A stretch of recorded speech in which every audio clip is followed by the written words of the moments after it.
There were groups of hominids living in the forest around the Anunnaki cities. These were our ancestors. They were either Homo heidelbergensis or Homo erectus. Stop it. The Anunnaki took one of the hominid males and attempted to cross his genetics with the Anunnaki. Yeah, Anunnaki.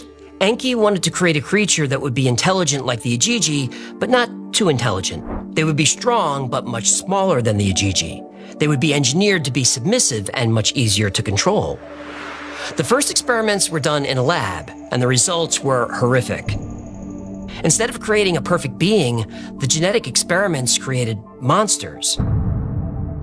Gorgons, cyclops, banshees, and two-headed giants. These monsters still live on in ancient stories. The Anunnaki changed their approach.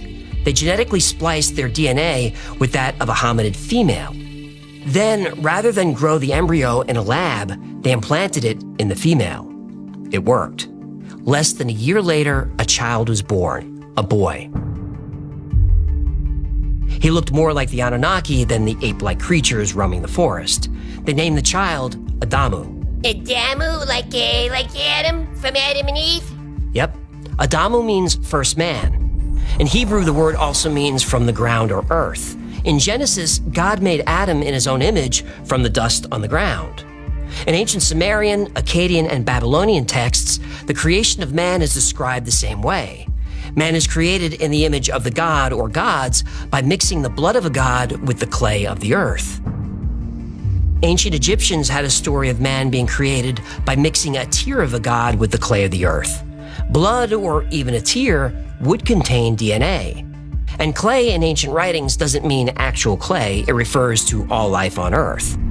Every culture and religion has some variation of this story. Not a coincidence. Probably not. And there is that gap in history where hominids go from very simple primates to a very intelligent, advanced race. We're far more intelligent than any of the species before us. You'd think there'd be a slow but steady evolution of intelligence, but we don't see it. It's as if humans suddenly appeared. Dr. Ellis Silver wrote a book about this jump in evolution in his book, Humans Are Not From Earth. His theory says that humans were brought here by aliens. Now, whether brought here or created here, the theory says humans were genetically engineered using alien DNA. Dr. Silver claims that humans are not well suited to Earth's environment, while every other animal is. Why did we lose our fur? Human skin is very sensitive to sunlight and UV radiation. If we spend too much time in the sun, it leads to serious diseases, especially skin cancer. No other animals get sunburned. Mammals have fur or thick skin. Fish scales, even birds' feathers, all offer protection from the sun.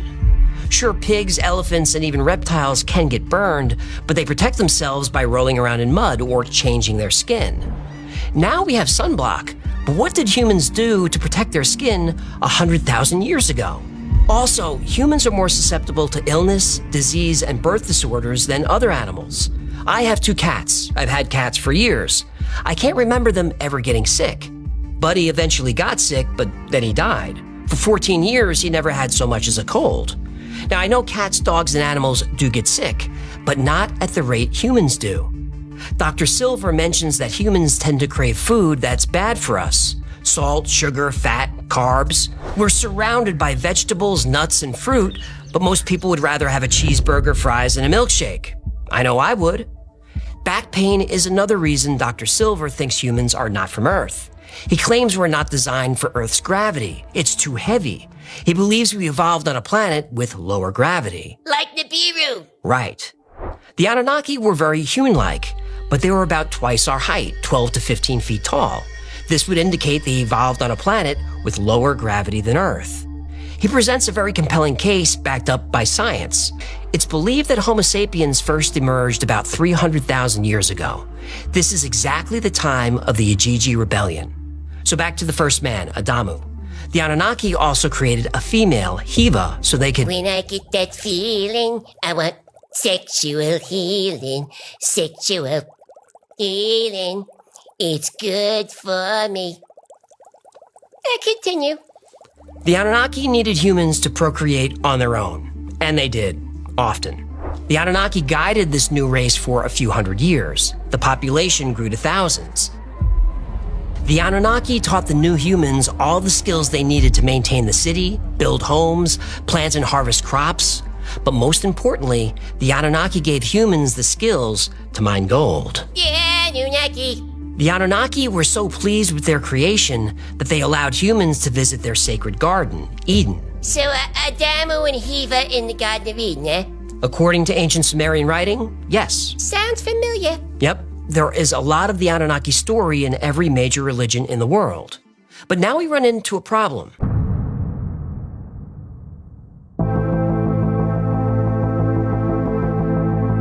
Humans didn't look like apes at all. They looked pretty much like Anunnaki, just smaller. And human women were beautiful. Uh-oh, that always means trouble. One of these women caught the eye of Enki, the Anunnaki ruler of the city Eridu. Yeah, and there it is. Hey, Enki, her eyes are up here. But relationships between Anunnaki, Ajiji, and humans were strictly forbidden. Don't sleep with the help. Oh, come on, that's rude. I'm serious. You get in trouble when you party with your employees. Just ask Arnold and Ben Affleck. So Enki broke the law and had a relationship with a human woman. From this relationship, a child was born, a boy named Adapa. Until now, humans were very simple, docile beings, intelligent enough to do the work the Anunnaki needed, but not intelligent enough to complain about it.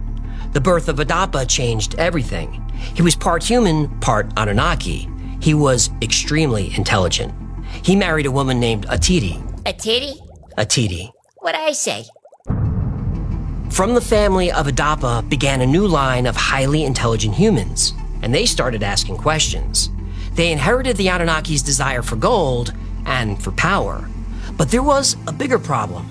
Another trait emerged in this new line of intelligent humans, a trait that would shape the future of our entire species. That new trait was violence. In just a few years, the first generation submissive humans were gone. Some were murdered, but most just died out. The new humans had no interest in mating with them, but they still were interested in mating. Get up, get up, get up, get up. Let's make love tonight. Against the orders of the Anunnaki, these new, intelligent, violent humans procreated a lot. Wake up, wake up, wake up, wake up, because you do it right. Soon the city of Eridu was overrun. It could no longer sustain the human population. People were killing each other for food. The violence was out of control. Enlil was especially annoyed by the constant disturbance of humans. He decided to lessen the population by sending a series of plagues. First drought, then pestilence, and then famine. After each of these plagues, the humans appealed to the god who made them, Enki. He helped ease their suffering and return the earth to its natural state. By now, the Anunnaki had enough gold to heal their planet, and the humans had become a nuisance. The Anunnaki cast them out of Eden and out of Eridu, and from there the human race spread around the world. But not all humans left. Some stayed and had relationships with several Anunnaki. The children born of these relationships were extremely powerful demigods.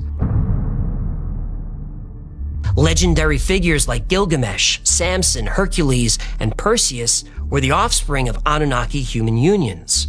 But some humans had relationships with the Ajiji. These unions did not produce heroes. They produced monsters. These offspring were a race of giants called the Nephilim. They were cruel and brutal. They tormented and tortured humans, and in many cases, they ate them. Nephilim episode link below. Meanwhile, mankind flourished. Human settlements became cities, and cities became empires. Humans conquered all four corners of the earth. It was a prosperous, if not decadent time. But the human race didn't know their world was about to change, drastically. It first appeared in the night sky like any other star, but as the weeks passed, the object grew brighter and larger. Humans were confused and growing concerned. They had no idea what this object was, but the Anunnaki did. It was their home. Nibiru takes 3,600 years to orbit the sun, but its orbit is highly elliptical, so Nibiru travels way beyond Pluto nearly to the Kuiper Belt, then swings all the way back through the inner solar system. During this time, it comes very close to the Earth, so the Anunnaki started packing. They had enough gold to heal their atmosphere. There was no reason to stay on Earth anymore. Besides, when Nibiru got close to the Earth, they did not want to be on the surface. No, this sounds ominous. Oh yeah, it's gonna be bad. How bad? Well, imagine every disaster movie you've ever seen rolled into one cataclysmic event. Okay, that's bad. It's actually way worse. Yeah, but what about the humans? Oh, after Nibiru passes by the Earth, there won't be any humans left. Oh no.